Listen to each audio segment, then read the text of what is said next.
ময়াল সাপ, অজগর সাপ, এই দুটো সাপ, প্রথমত এই দুটো সাপ কি সেম? সেম, ও একই সাপ? একই সাপ, জাস্ট দুটো আলাদা নাম। আঞ্চলিক নাম অনেক থাকে দাদা। তো এই যে অজগর সাপ, অজগর সাপের কি বিষ আছে? না, সম্পূর্ণ নির্বিষ। তাহলে অজগর সাপ কিভাবে শিকার করে? অজগর সাপের শিকার করার পদ্ধতিটা হচ্ছে, ও প্রথমে মানে ধরো অনেকক্ষণ ধরে ওয়েট করে।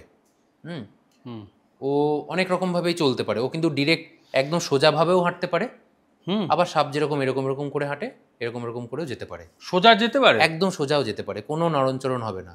আচ্ছা। যখন ধরো কোনো সামনে কোনো শিকার দেখে, ও তখন মেনলি ওইভাবেই যায়, যাতে শিকারকে ডিস্ট্র্যাক্ট করতে পারে, শিকারকে বুঝতে দেবে না যে কিছু একটা যাচ্ছে।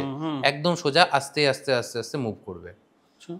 এবার খুব কাছে চলে গিয়ে শিকারটাকে জাপটে ধরবে, এবং ধরেই দেখবে ও পুরো একদম কয়েলের মতো পেঁচিয়ে যাবে। ওর প্রেশার মারাত্মক, মাসল পাওয়ার। আমি তো রেস্কিউ করেছি প্রচুর বড় বড় অজগর।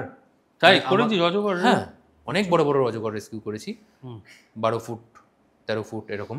ওরা টার্গেটই করে সব সময় বডিটাকে কয়েল করে নেওয়ার, পেঁচিয়ে। হ্যাঁ, এটা দেখেছি, এরকম জড়িয়ে যায়। কেন করে এটা? কারণ ওই যে চেপে দিলে কি হবে, দমটা বন্ধ হয়ে যাবে। ও কি তারপর স্কুইজ করে? একদম। ওর মাসলের যা পাওয়ার বলছি না, আমি তো বুঝেছি, আমি ফিল করেছি নিজে।